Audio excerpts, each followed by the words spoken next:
Assalamualaikum warahmatullahi wabarakatuh. Sebelumnya, izinkan saya untuk memperkenalkan diri. Nama saya Vanessa Nurusyahadah dengan NIM P17511251012 dari kelas 1A Program Studi D4 Promosi Kesehatan. Pada kesempatan kali ini, saya akan menjelaskan tentang sejarah, kedudukan, dan fungsi bahasa Indonesia.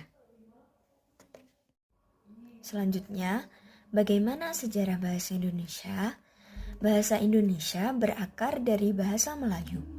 Pada zaman dahulu, bahasa Melayu digunakan sebagai bahasa perantara atau lingua franca di hampir seluruh kawasan Asia Tenggara. Sehingga banyak suku bangsa yang sudah terbiasa menggunakannya. Struktur bahasanya juga sederhana. Lalu, apa bukti-bukti sejarahnya?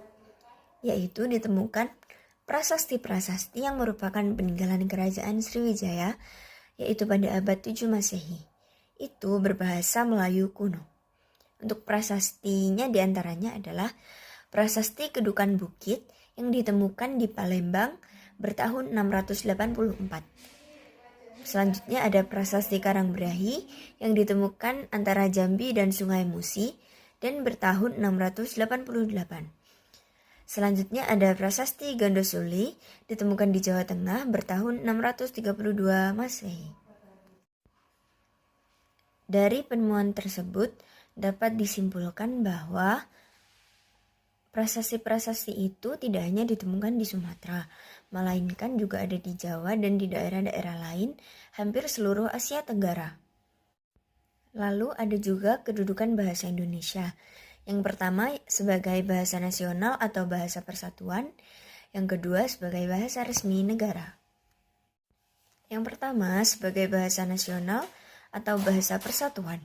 Bahasa Indonesia diresmikan sebagai bahasa persatuan dan bahasa nasional. Disebut bahasa persatuan karena berperan untuk mempersatukan bangsa Indonesia yang terdiri dari banyak suku bangsa, dan disebut bahasa nasional karena bahasa Indonesia berfungsi sebagai lambang identitas nasional. Bahasa Indonesia diresmikan sebagai bahasa persatuan dan bahasa nasional pada tanggal 28 Oktober 1928, bertepatan dengan Sumpah Pemuda. Yang kedua, bahasa Indonesia sebagai bahasa resmi negara. Bahasa Indonesia ditetapkan sebagai bahasa negara diiringi dengan pengesahan Undang-Undang Dasar 1945. Pernyataan tentang bahasa Indonesia sebagai bahasa negara tercantum pada bab 15 pasal 36 Undang-Undang Dasar 1945 yang berbunyi, bahasa negara ialah bahasa Indonesia. Sebagai bahasa negara, bahasa Indonesia digunakan dalam administrasi pemerintahan, pendidikan, pengadilan, dan komunikasi resmi lainnya. Hal ini diperkuat melalui Undang-Undang Nomor 24 Tahun 2009 tentang bendera, bahasa, dan lambang negara serta lagu kebangsaan. Bahasa Indonesia sebagai bahasa resmi negara ditetapkan pada tanggal 18 Agustus 1945. Selanjutnya, apa saja fungsi bahasa Indonesia? Kita bagi menjadi 4, yaitu fungsi sosial, budaya, pendidikan, dan pemerintahan. Untuk fungsi yang pertama yaitu fungsi sosial. Fungsi bahasa Indonesia di bidang sosial adalah untuk alat komunikasi utama. Indonesia memiliki berbagai budaya berbeda dan dari daerah yang berbeda pula. Sehingga dibutuhkan alat komunikasi untuk mengatasi keberagaman agar terjadi persatuan untuk seluruh bangsa Indonesia. Fungsi yang kedua adalah fungsi budaya.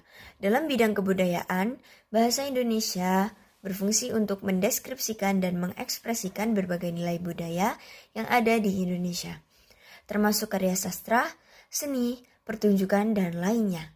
Sehingga nilai kebudayaan di Indonesia akan mudah berkembang dan disebarluaskan di tingkat nasional maupun internasional. Selanjutnya di bidang pendidikan.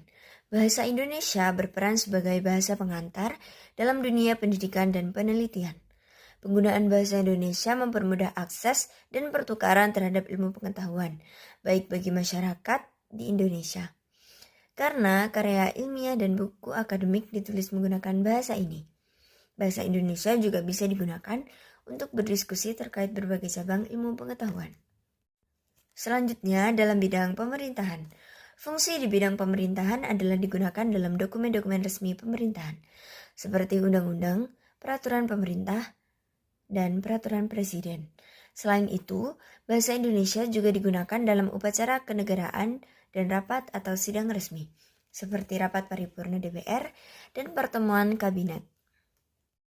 Kesimpulan, bahasa Indonesia bukan hanya alat komunikasi, tetapi juga berfungsi untuk persatuan dan kemajuan bangsa. Memiliki sejarah panjang dari bahasa Melayu hingga memiliki kedudukan sebagai bahasa nasional, bahasa persatuan, dan bahasa resmi negara Indonesia. Oleh karena itu, penting bagi seluruh elemen bangsa untuk menjaga kemurnian dan kelestariannya, meningkatkan penggunaan, dan memperkaya kosakata bahasa Indonesia agar tetap relevan di tengah arus globalisasi dan kemajuan zaman. Bahasa Indonesia adalah jati diri bangsa. Mari kita merawat dan menggunakannya dengan bangga. Hal ini sebagai bentuk cinta kita kepada negara. Berikut saya cantumkan sumber-sumber dari PowerPoint yang saya buat. Sekian dari saya. Terima kasih. Apabila ada kurang lebihnya mohon maaf. Wassalamualaikum warahmatullahi wabarakatuh.